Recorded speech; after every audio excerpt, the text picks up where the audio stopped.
السلام علیکم ناظرین، آپ دیکھ رہے ہیں زبان خلق آفیشل اور میں ہوں ڈاکٹر شہزاد۔ ناظرین، پاکستان وہ واحد اسلامی ملک ہے جو ایک نظریے کی بنیاد پر 27 رمضان المبارک کی بابرکت رات کو معرض وجود میں آیا۔ قائد اعظم محمد علی جناح کی قیادت میں انگریزوں اور ہندوؤں سے جنگ کیے بغیر صرف نظریے کی بنیاد پر ایک آزاد مسلم ملک حاصل کر لینا اللہ پاک کی خاص عنایات اور مسلمانان بر صغیر کی جد و جہد کا منہ بولتا ثبوت ہے۔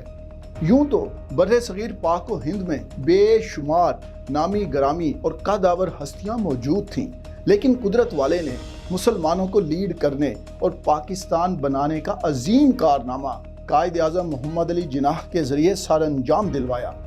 آج پاکستان جن اندرونی اور بیرونی سازشوں، بد امنی، لاقانونیت، معاشرتی، سیاسی، اخلاقی اور علاقائی عدم استحکام کا شکار ہے، وہ ہماری گزشتہ ادوار کی فوجی اور سیاسی لیڈرشپ کی ناکامیوں، کوتاہیوں، بدعمالیوں، ضمیر فروشی، کم عقلی، نااہلی اور بد نیتی کا منہ بولتا ثبوت ہیں۔ چونکہ اس ملک کا معرض وجود میں آنا اور تمام تر مسائل، سازشوں اور لیڈرشپ کرائسس کے باوجود قائم و دائم رہنا اوپر والے کا خاص کرم ہے۔ تو اب جب پاکستان اپنی سیاسی، معاشی اور جغرافیائی بقا کی جنگ لڑ رہا ہے، تو عین اس وقت عمران خان کا 22 سالہ جد و جہد کے بعد وزیر اعظم پاکستان بننا ساری دنیا میں پاکستان کی ایک آزاد، خود مختار اور ذمہ دار ملک کے طور پر پہچان کرانا،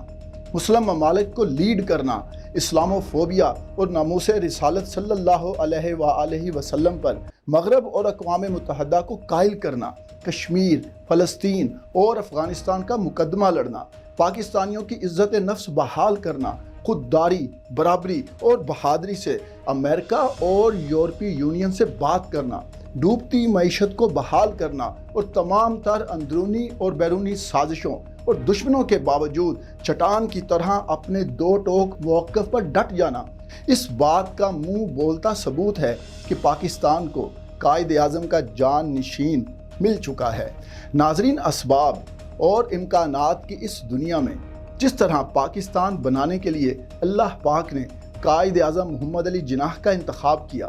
اسی طرح پاکستان بچانے کے لیے اس پاک ذات نے عمران خان کا انتخاب کیا ہے۔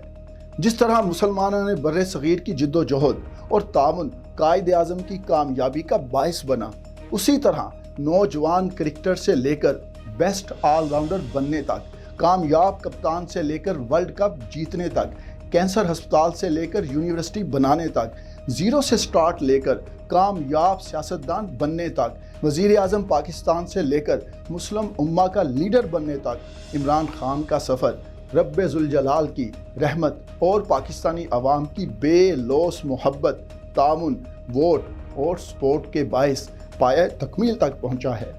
اس سفر میں پیش آنے والی بے شمار ناقابل یقین آزمائشوں، سازشوں، رکاوٹوں، تکلیفوں اور ناکامیوں کا اس نے جس خندہ پیشانی، قوت ارادی، مستقل مزاجی اور اولو العزمی سے سامنا کیا،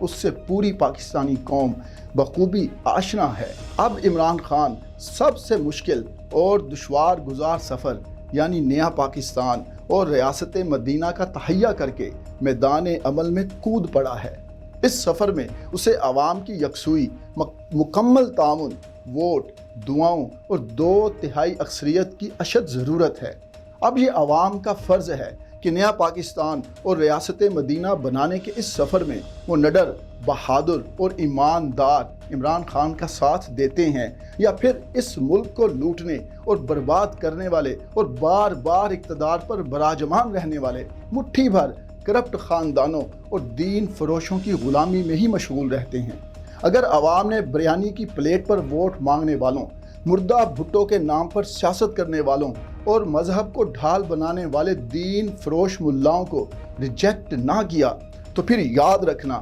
ہمیشہ کی طرح اس مرتبہ پھر عوام اور پاکستان کے حصے میں رسوائی کے سوا کچھ نہیں آنے والا، کیونکہ خدا نے آج تک اس قوم کی حالت نہیں بدلی،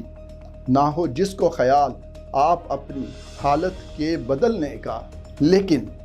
اگر پاکستانی عوام نے من حیث القوم چوروں، لٹیروں، شریفوں، زرداریوں، ضمیر اور مذہب فروشوں کے ہاتھوں بلیک میل ہونے کے بجائے عمران خان کا دل و جان سے ساتھ دے دیا، تو پھر دنیا کی کوئی طاقت وطن عزیز کو نیا پاکستان اور ریاست مدینہ بننے سے نہیں روک سکتی انشاءاللہ،